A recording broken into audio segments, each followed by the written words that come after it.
This man, I honor him. Dr. Ezekiel Mutua, karibu sana.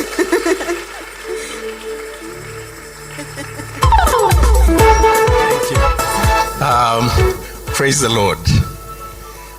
Thank you, Kambua. As you've heard, I am Dr. Ezekiel Mutua. I'm the CEO of the Music Corporate Society of Kenya.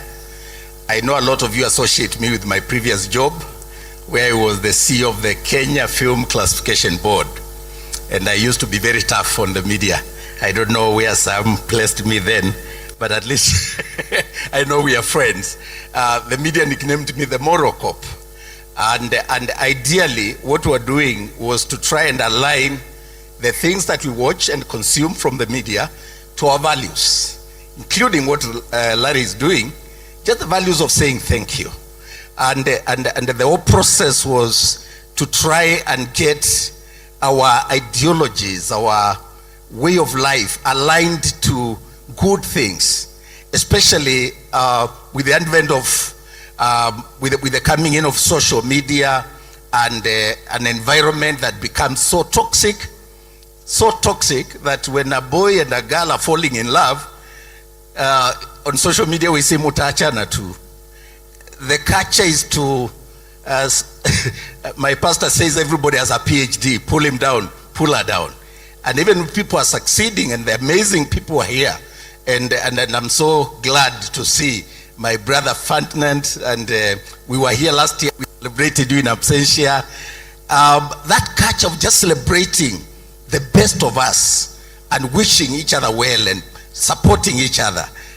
If you watch the media, the level of toxicity, especially on social media, I think, Larry, you are responding to a real need right on time.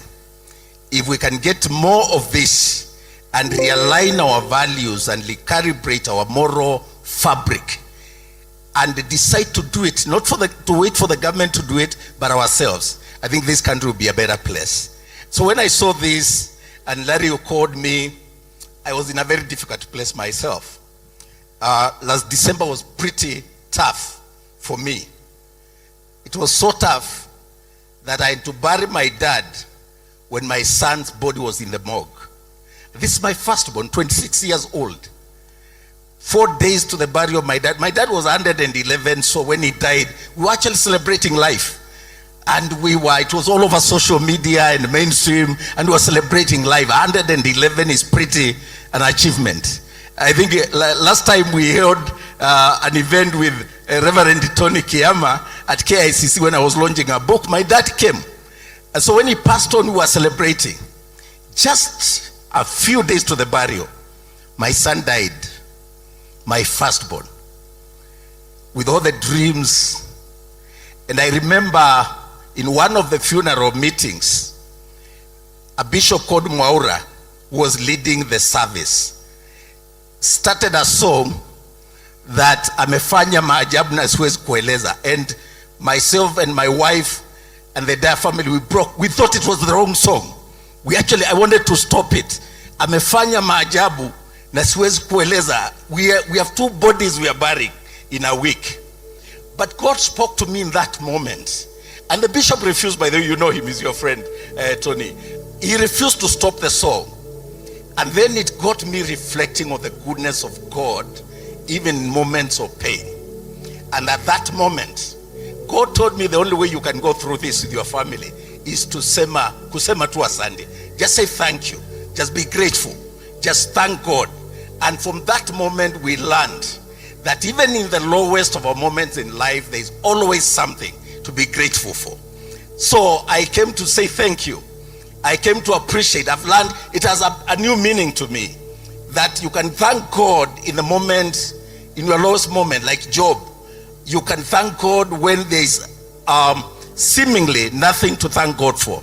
And I came to encourage you and to encourage all of us that at this time when our country is going through so much, we can just learn one thing that God appreciates, because he dwells in the praises of his people, just to say thank you. People are doing great things for our country. Helen Obiri, it's so nice to see you. I watch your clip. You're so dynamic. Remember that band? I always watch you as you do the great things that you do. Sarah, you inspire all of us. And all the great people here, I'm sure that is our heroine, Faith Othiambo. Did I see right? Look at the who are here, Sam Gituko. The people who turn the torch on the positive side of life and resist the evil and hold us to focus on what is good for our country and to fight what is good for our country, to defend others and to stand there. And sometimes we go home and we have pain in our hearts. I am sure it is not just a walk in the park for Faith. And for everyone here, those in the media, people like Ferdinand, my brother here, running, training, and having to conquer the world. And sometimes when he doesn't conquer, we turn against him. This is life. But the way to go forward for our country is to follow the example of Larry Lisa. We celebrate you, my brother. Even as you hold this and you bring us together, I think we need to give you a standing ovation, Larry, and say thank you. Hata sisi tumekuja kusema asante, that you caught the vision and you are doing it real, and we want to say thank you. A standing ovation for Larry Lisa. Please give him a round of applause. My brother, God bless you. Thank you. May you be an example that we can all emulate as we focus the torch and the limelight on the people who are doing great things for our country, and may the name of the Lord be praised. Thank you very much. God bless you.